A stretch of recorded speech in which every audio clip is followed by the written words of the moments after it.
की सामर्थ तुम्बे में हुआ करती है। लेकिन ये उस तुम्बे पर लेप लगा दिया जाए, उससे भार युक्त कर दिया जाए, तो तैरने का स्वभाव रखने वाली वह तुम्बी भी जल में डूब जाया करती है। तो जितना जितना ऊर्ध्वगमन करना है उतना आपको क्या करना पड़ेगा, भार को कम करना पड़ेगा, अकिंचन होना पड़ेगा। उस अकिंचन का जो भाव है वही अकिंचन कहलाता है। अब आप सोच रहे होंगे कल त्याग की बात हो गई थी, सब कुछ त्याग दिया था, तो फिर अकिंचन की क्यों आवश्यकता पड़ी? जब कुछ है ही नहीं हमारे पास तो फिर अकिंचन की क्यों आवश्यकता पड़ी? तो आचार्य भगवान कहते हैं कि भैया तेरा परमाणु मात्र भी नहीं है, केवल इस आत्मा को छोड़कर तेरा अपना कुछ भी नहीं है। कहते ना, झूमेले में पंछी जन है, नेह धरे फिरते, झूम तरवर पे नैन बसेरा, पंछिया करते, कोस कोई दो कोस और थक थक हारे, जाए अकेला हंस साथ में कोई न परमारे। अरे भैया ये धन दौलत स्त्री परिवार जो कुछ भी दिख रहा है वह सब तुम्हारा नहीं है। वो कहाँ तक है? जब तक तुम्हारी आंख खुली है, जब तक तुम जीवित हो, जब तक तुम सबके लिए काम कर रहे हो, तब तक सब तुम्हारे अपने हैं। जिस जगह आंख बंद हो जाएगी उस दिन तुम्हारा कुछ भी नहीं है। तुम्हारा तो केवल एक आत्मा है। क्या है? एक आत्मा है। तो जब तुम्हारा कुछ है ही नहीं तो फिर क्या कैसा? जिसका ग्रहण करोगे उसका ही तो क्या करोगे? सही बात है कि नहीं? जिस चीज को आप ग्रहण करोगे उसको ही तो छोड़ोगे। जिसका आपने ग्रहण ही नहीं किया तो उसका त्याग क्या करना? तो केवल त्याग करने और ग्रहण करने की प्रक्रिया नहीं है यहाँ पर। यहाँ तो क्या कह रहे हैं, मैं मेरा इस प्रकार की परिणति का भी नहीं होना। क्या? कि कुछ मेरा है ऐसा मन में भाव भी नहीं होना, ऐसा अभिप्राय भी नहीं होना। क्या है? अकिंचन है, और उसका जो भाव है वही क्या है? अकिंचन धर्म है। मैं और मेरे की परिणति का भी बिल्कुल अभाव कर देना है। एक सेठ जी थे, उनके घर पर एक नौकर काम किया करता था। नौकर बड़ा विश्वास पात्र था, बहुत समय से काम किया करता था। सेठ जी भी उससे प्रसन्न रहा करते थे। एक दिन क्या हुआ, एक दिन जब सेठ जी दुकान से लौट के घर आए तो उन्होंने देखा एक घड़ी टूट गई है। क्या है? घड़ी टूट गई है। सेठ जी को बड़ा दुख हुआ क्योंकि घड़ी बहुत प्राचीन थी। सेठ जी को उससे बहुत मोह था, है ना, और उससे उस घर की शोभा भी बहुत अधिक थी। इसलिए सेठ जी को वो घड़ी बहुत प्यारी थी। जब वो टूट गई तो सेठ जी को दुख हुआ। अब क्या कर सकते हैं? सेठ पुराना था, विश्वास पात्र था, उससे कुछ ज्यादा कह भी नहीं सकते थे। थोड़ा सा नाराज हुए और सेठ जो नौकर था वो भी समझदार था, विवेकी था, उसने भी सेठ जी से हाथ जोड़कर क्षमा याचना कर ली कि सेठ जी गलती से टूट गई, मुझे क्षमा कर दीजिए। अब क्या हुआ? सेठ जी को भैया क्षमा करना पड़ा। क्या कर सकते थे? थोड़ा गुस्सा हुए और माफ कर दिया। पर उस रात को सेठ जी एक मिनट के लिए नहीं सो पाए। क्यों? कि घड़ी में उनका ममत्व था। जैसे ही वो कुछ आंखें बंद करके लेटते, वो घड़ी उनकी आंखों के सामने आ जाती और वो नींद काफूर हो जाती। सेठ जी ने पूरी रात करवट बदल बदल के निकाली, लेकिन जो सर्वेंट था, जो नौकर था, वो आराम से सो रहा था। सेठ जी भी इस बात को समझ रहे थे। उन्होंने प्रयोग किया। उन्होंने क्या किया? जब वो नौकर सुबह उठ के आया सेठ जी के पास, तो सेठ जी बोले, भैया देखो तुम हमारे बहुत विश्वास पात्र हो, हम पर तुम पर बड़ा स्नेह है, हम जब कभी भी सोचते हैं कि तुम्हारे लिए कुछ अच्छा कर दें तो तुम्हारी तरफ से कुछ ना कुछ गड़बड़ हो जाती है। देखो मैं कल ही तो विचार बना रहा था कि ये घड़ी इतनी अच्छी है, क्यों ना मैं इसको दे दूं, क्यों ना ये घड़ी मैं तुम्हें दे दूं, और तुमने कल ही गड़बड़ कर दी, तुमने वो घड़ी तोड़ दी। अब क्या हुआ, सेठ जी तो कहकर निश्चिंत हो गए, और वो जो सेवक था वह बार बार ये सोचने लगा कि काश ये घड़ी मुझसे नहीं टूटी होती तो ये आज घड़ी मेरी हो जाती। घड़ी तो टूटी पड़ी है, न सेठ के पास है न सेवक के पास है, लेकिन एक दिन जब सेठ का ममत्व उसमें था तो सेठ जी नहीं सो पाए, और दूसरे दिन जब सेवक का ममत्व उससे जुड़ गया तो वह सेवक भी नहीं सो सका। क्यों? कि जहां ममत्व होता है, जहां ये भाव होता है कि ये मेरा है, वहां पर ही क्या होता है, गड़बड़ हो जाया करती है। देखो संसार में 4 प्रकार के प्राणी हुआ करते हैं। एक तो कैसे होते हैं जो ये सोचते हैं भैया जो मेरा सो मेरा और जो तेरा सो तेरा। ऐसे कौन थे? ऐसे पांडव थे। उन्होंने युधिष्ठिर से क्या कहा, भैया तेरा राज पूरा है तू ले ले, लेकिन आधा राज हमें मिलता है, हमारा बनता है, हमारा अधिकार बनता है, तो आधा राज हमें दे दे। लेकिन युधिष्ठिर तैयार नहीं हुआ। फिर उन्होंने कहा कोई बात नहीं, आधा राज नहीं देना चाहते तो हम 5 भाई हैं, हमारे 5 गांव हमें दे दो। युधिष्ठिर तैयार नहीं हुआ। ऐसे जो व्यक्ति हुआ करते हैं न्याय प्रिय हुआ करते हैं, भैया जो तेरा है सो तू ले ले, जो मेरा है सो मुझे दे दे, पहली बात। दूसरे कौन से होते हैं, तेरा मेरा सो मेरा और तेरा भी मेरा। इस कैटेगरी की कौन? युधिष्ठिर। कि मेरा राज्य तो मेरा है ही, पर जो तेरा राज्य भी है वह मैं तुमको नहीं देने वाला हूं। 2 भाई होते हैं, दुर्योधन। कौन? दुर्योधन। जो 2 भाई भी हुआ करते हैं, यदि एक ईंट भी ज्यादा ले ली तो दोनों में संग्राम हो जाता है। अरे भैया जो तेरा है सो तुम ले ले, जो मेरा है सो मुझे दे दे। नहीं, पर जो मेरा है सो मेरा है और तेरा भी मेरा है ना। तीसरे प्रकार के व्यक्ति होते हैं जो तेरा है सो तेरा है और जो मेरा है वह भी तेरा है। ऐसे कौन? रामचंद्र जी। जब क्या हुआ, लंका को जीत कर आए तो उन्होंने क्या किया, विभीषण को लंका का राज्य दे दिया। विभीषण ने कहा प्रभु ये लंका तो आपकी है, आपने जीती है, इस पर आपका अधिकार है। लेकिन राम ने कहा, क्या कहा, नहीं भैया मेरे पास तो अयोध्या का राज्य है, ये तो तुम्हारी है और तुम ही इसके राजा। और कौन? बाहुली हुआ।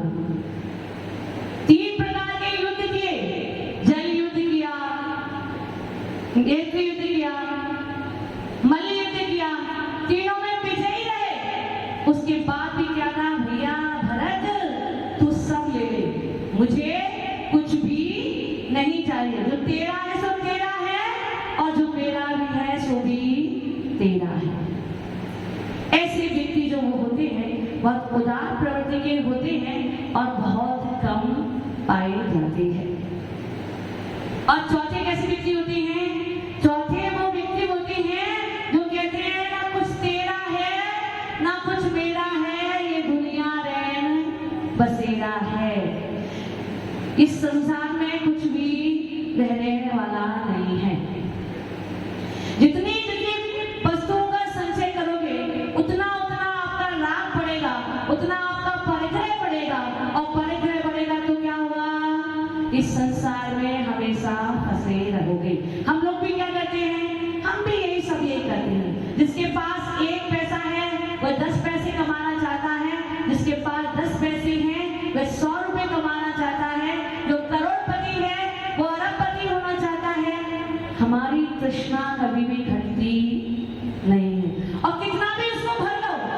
वो कभी भरने वाली भी नहीं है।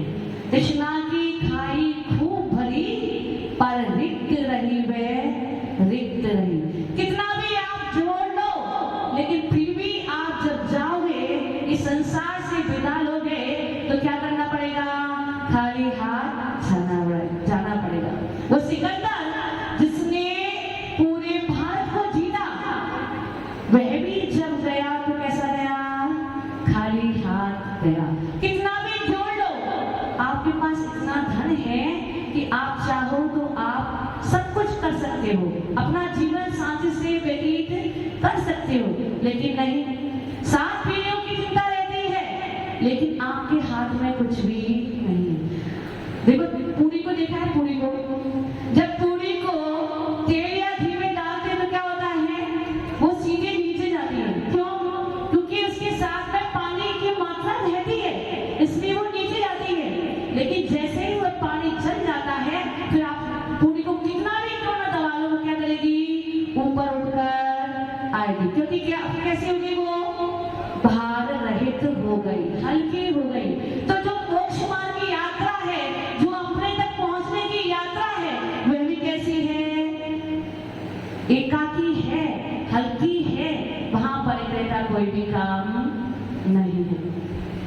जितना राग करोगे उतना ही आपका बोझ बढ़ेगा, उतना ही आप डूबते जाओ। अरे आप तो क्या हो? देखो उन सुकुमार मुनि को, किनको? सुकुमार मुनि को देखो, जिनको सरसों का दाना भी चुभता था, जिनका जो पूरा समय बीता किसमें बीता? रत्नों के प्रकाश में बीता। सूर्य का प्रकाश भी जिनकी आंखों में अश्रु ला दिया करता था। इतने सुकुमार थे, कोमल थे। और वही सुकुमार जब वन में साधना करने के लिए तत्पर हुए तो वो श्यालिनी अपने दोनों बच्चों के साथ 3 दिन तक खाती रही।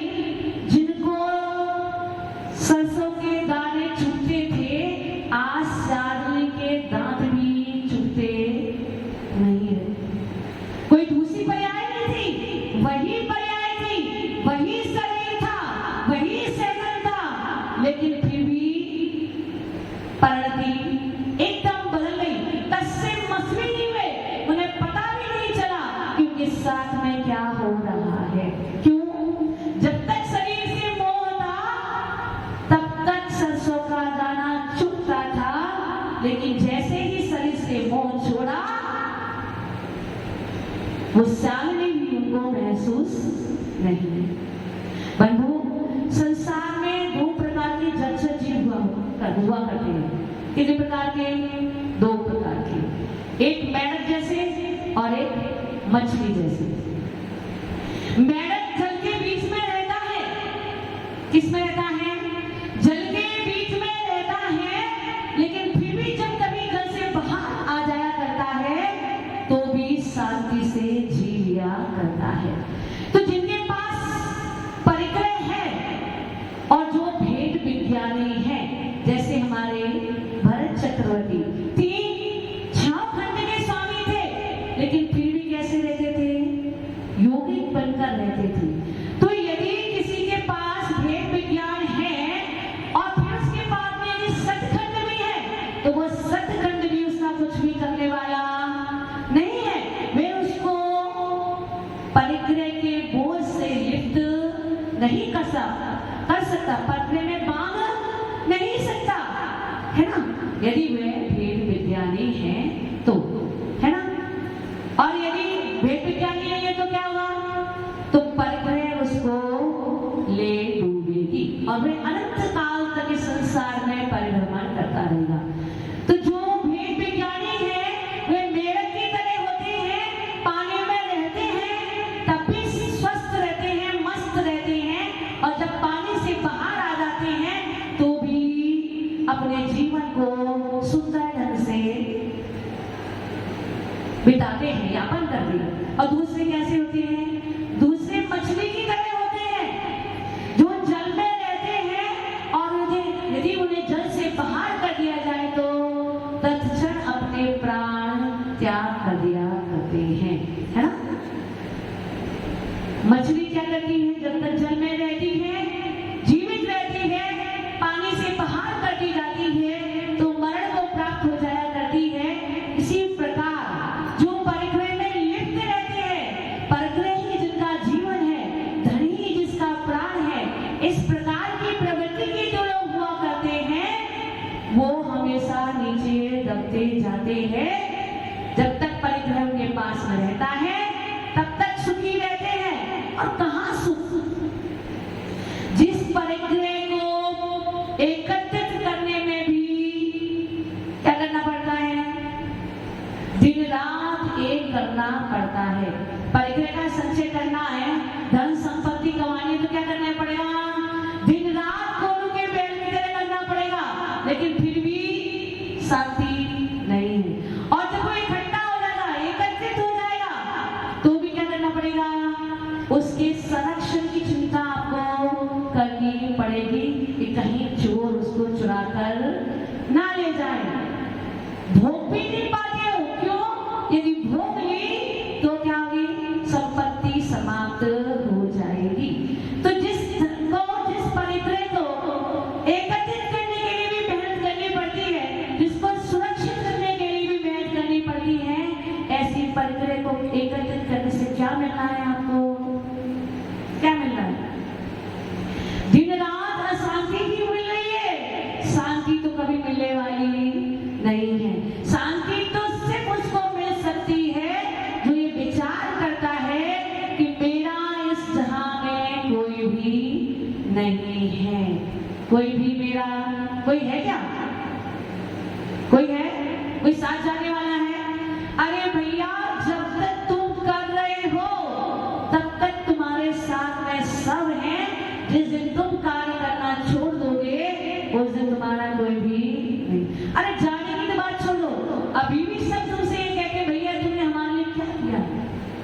क्या किया है तुमने हमारा? जो सब करते हैं वही तो तुम कर रहे हो, है ना? कुछ किया है क्या? तो जो तुम्हारे उपकार को मानने वाले नहीं हैं, उनके पीछे पड़ के अपने इस अनमोल जीवन को क्यों गवा रहे हो? समय आया है, आचार्य गुरुवर आपके सामने विराजित हैं, देखो सब कुछ है फिर भी अपने में है। तो इस प्रकार की परिणति को यदि अपने जीवन में उतार लोगे तो सुखी हो जाओगे, अन्यथा इस भव की गलियों में हमेशा परिभ्रमण करते रहोगे। तो क्या करना है? ना कुछ मेरा है ना कुछ तेरा है, दुनिया एक रैन बसेरा है।